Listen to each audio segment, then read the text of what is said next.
और अपने घर में जो छोटे छोटे बच्चे हो ना, उनको भी कभी ना कभी कोई कोई कथा बताते रहा करिए। कभी बच्चा 5 मिनट 10 मिनट बैठे, चाहे रात्रि में सोने तो आपके ही निकट आएगा, तो कभी बच्चों को ध्रुव जी की कथा सुनाओ, कभी प्रहलाद जी की कथा सुनाओ। भक्तों की कथा सुनाएंगे तो बच्चे के अंदर भक्ति का संचार होगा। और एकाएक आप सोचो कि बच्चा अपने आप भगत बन जाए, तो ये होने वाला नहीं है।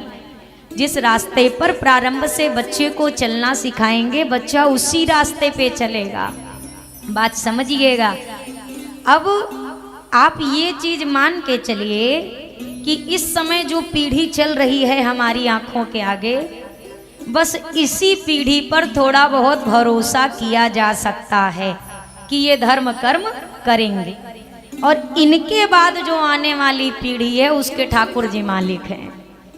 वो कितना धर्म निभाएंगे, कहाँ तक जाएंगे, इस बात की कोई भी गारंटी वारंटी कुछ नहीं है। तो कम से कम इतना हम बहुत गंभीरता से इस बात को समझिए। जो भी ये सोचे धर्म से क्या ही हो जाएगा, अगर ये सनातन धर्म से हम कहीं बाहर चले गए ना, तो हमारे पितर पानी के लिए तरस जाएंगे भैया।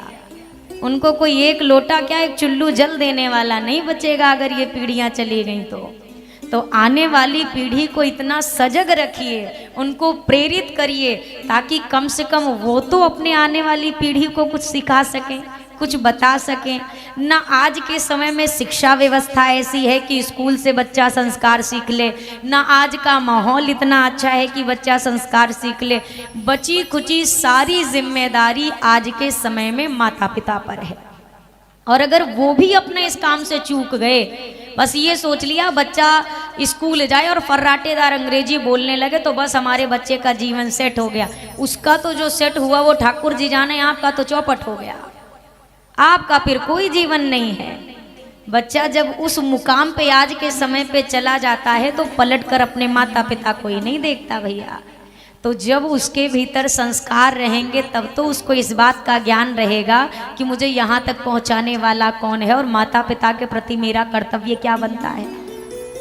केवल कहने मात्र से या सोचने से श्रवण कुमार नहीं बनते, यत्न करने से श्रवण कुमार का जन्म होता है। और अभी उसी दिन मैहर वाले महाराज श्री आए, आप में से तो आधे लोग जा चुके थे, पर जिन भी अल्प लोगों ने उनकी बात सुनी, उन्होंने कम समय में इतनी बड़ी बड़ी चीज़ों को सामने रख दिया जो आपको हमको आज बहुत हल्का लग रहा है ना। अगर व्यासपीठ से कथा से अलग होकर थोड़ी देर भी अगर धर्म की चर्चा की जाए तो लोग सोचते हैं बताओ प्रसंग छोड़ दिया और इधर उधर की जात बिरादरी की बात हो रही है। भैया यही वो मंच है जहाँ कम से कम 1000 लोग किसी की बात सुन रहे हैं, वरना कहीं और से किसी की कोई बात सुनने वाला नहीं है। हमें भी कोई शौक नहीं है जात बिरादरी और दुनिया की चीज़ों को करने का, लेकिन जब और जगह पर बैठे हिंदुओं की दुर्दशा देखी जाती है ना, तो मन में भय लगता है कि कभी उसी लाइन में हम भी ना खड़े हो जाएं। अगर सतर्क नहीं हुए, जब पड़ोसी का घर जलता है तो आदमी एकदम निश्चिंत होता है, पर ये नहीं सोचता कि आग को इस घर तक आने में ज़्यादा वक्त लगने वाला नहीं है। सचेत होइए। मैं तो ज़्यादातर सुनती रहती हूँ, लोग मिलने आते हैं, कभी विश्व हिंदू परिषद के हैं, कभी आरएसएस के लोग, कभी बजरंग दल के लोग, कई भक्त मिलने आते हैं जो एक चीज़ कहते हैं, दीदी ये मध्य प्रदेश का एरिया कई जगह हो गए, कई जगह छत्तीसगढ़ में बहुत जगह हो गए जहाँ पर धर्म परिवर्तन का बहुत तेज खेल चल रहा है। धर्म परिवर्तन समझ रहे हैं, जन्म भैया सनातन संस्कृति में किसी ने कुछ पैसे दे दिए, किसी ने कह दिया हम आपको महीने का अनाज देंगे, किसी ने कह दिया आपके घर का खर्चा हम उठाएंगे, बस तुम ईसाई बन जाओ। अब आदमी 1 मिनट नहीं सोचता है, सोचता है अरे धर्म से हो ही क्या रहा है, बन जाते हैं ईसाई। आप तो ईसाई बन गए, अब पहली बात ये सोचो कि आपका क्रियाकर्म कैसे होगा। आप जमीन में गाड़े जाओगे कि फूके जाओगे कि वो भी नहीं मिलेगा। पहले अपनी ही सोचो कि हमारी अब आखिरी की क्या होगी, और उसके बाद जो हमारे यहाँ तो सनातन ने ऐसी परंपरा बनाई कि हमारे पितर जो चले भी गए हैं कम से कम हम उनको भी साल में 1 बार पानी देते हैं, उनके लिए भोजन देते हैं। यहाँ जीते जी के वारे न्यारे हो जाएंगे भैया। धर्म को इतना हल्का मत समझिए, अपने धर्म के प्रति कट्टर रहिए। हमें संसार में कोई कुछ भी दे दे, कोई कुछ भी लालच दे, कोई कितनी भी व्यवस्था कर दे, पर एक अच्छा बच्चा वही होता है जो अपने माता पिता से मुंह ना मोड़े, और जो एक किसी लालच में माँ बाप को छोड़ दे उसे बच्चा नहीं, उसे नालायक औलाद कही जाती है। तो हम ऐसे ना हो कि अपनी संस्कृति के लिए ऐसे नकारा बन जाए। ध्यान रखिए, अपने बच्चों को अपने धर्म से परिचित कराइए, अपने इतिहास से परिचित कराइए। ये जितनी चीज़ें किताबों में बीच बीच में ऐड कर दी गई हैं ना, ये हमारी परंपरा नहीं है। अगर हम भी अपने समय की जो बात करें, हमने खुद यही जाना कि मुगलों से बड़ा कोई वीर था ही नहीं संसार में, हमें खुद वही पढ़ाया गया। वो तो जब कथा की ओर प्रवेश भया, जब ग्रंथों से मिलना हुआ, संतों से मिलना हुआ, तब समझ में आया कि ये हैं कौन से खेत की मूली। ये तो वो हैं कि जब हमारे यहाँ पद्मावती रानियों के साथ जौहर करती हैं, ये वो लुटेरे हैं कि उस अग्नि कुंड में से सोना लूट के अपना पेट भरते हैं। ये क्या बनाएंगे हमारे लिए, ये हमारे लिए क्या करेंगे? जो अपने नाप का कपड़ा आज तक नहीं सिला सके वो चले हैं बनाने, वो मंदिर बनवाएंगे। लोग कहते हैं ये हमारी रचना है, वो हमारी रचना है। भैया, रचना वो देखी जाती है, सत्य को लाख छुपाओ पर सत्य कभी छुपने वाला नहीं है। जमीन के 7 परत के नीचे भी सत्य छुपा हो तो संबलपुर में निकल के चला आया ना, वैसे हर जगह का निकलेगा।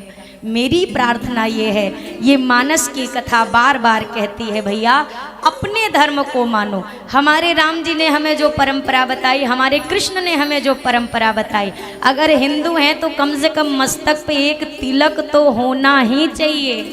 गोल लगाओ, लंबा लगाओ, लाल लगाओ, पीला लगाओ, आपकी मर्जी, पर मस्तक पे कम से कम तिलक हो, हाथ में कम से कम एक रक्षा सूत्र हो, गले में कम से कम एक तुलसी जी की माला हो। इतना तो पालन करिए। आदमी देखो कुछ भी गलत करने में व्यक्ति को शर्म नहीं लगती है, लेकिन सही करने में व्यक्ति बहुत सोचता विचारता है। अब मैं कहूँ भैया गले में तुलसी पहन लो, अब सबसे पहले उसका दिमाग जाएगा तुलसी पहन लेंगे तो हम मांस नहीं खा पाएंगे, तुलसी पहन लेंगे तो हम शराब नहीं पी पाएंगे। अच्छा, आपको पता है ना कि ये गलत चीज़ें हैं? दिल से बताइयो, झूठ मत बोलियो। आपको पता है ना कि ये गलत चीज़ें हैं, इसीलिए तो आप तुलसी नहीं धारण करना स्वीकार कर रहे हैं, पर अपनी गलती को नहीं छोड़ना चाहते। अनजाने में की गई गलती माफ़ी हो जाती है, पर जानकर अगर उसी व्यवहार को करेंगे तो ये हमें फिर क्षमा मिलने वाली नहीं है। मेरी प्रार्थना इस व्यासपीठ से कि कथा को केवल सुनना नहीं है, अब कथा को अपने जीवन में उतारना है। मैं आपसे कहूँ कि केवट बन जाओ, नहीं बन सकते, हमारे अंदर वो सामर्थ्य नहीं। मैं कहूँ शबरी बन जाओ, अरे इतना इंतज़ार, एक दिन का तो इंतज़ार होता नहीं, पूरे जीवन का कहाँ से इंतज़ार कर लेंगे? कम से कम जो मानव का तन मिला है, ये मानव तो बन सकते हैं ना। जो इंसान बनाकर ठाकुर ने भेजा वो इंसानियत तो पालन कर सकते हैं ना। किसी का दुख दर्द दिखे, कम से कम मदद कर दो। हमारे यहाँ ये व्यवस्था है और कहीं नहीं है, उस चीज़ का पालन करिए। आँखों को होती है पहचान बड़ी मुश्किल से, आदमी बनता है इंसान बड़ी मुश्किल से। एक बार जो चढ़ जाती है माया की मस्ती, तो होश में आता है इंसान बड़ी मुश्किल से। राम हरि गुण गाले जिंदगी बर्बाद ना कर, चोला ये मिलता है नादान बड़ी मुश्किल से। बड़े भाग मानुष तन पावा, ये वही तन है जिस तन को लेकर भगवान धरती पर आए। यही तो कहा गया ना, विप्रधेनु सुर संत हित लीन मनुज अवतार। तो हम भी तो मनुष्य ही कहे जाते हैं ना। उसी मनुज तन से प्रभु ने संसार में धर्म की ध्वजा फहरा दी। उसी मनुज तन को पाकर हम धर्म का पालन भी ना कर सके तो हम कैसी अयोग्य संतानें हैं।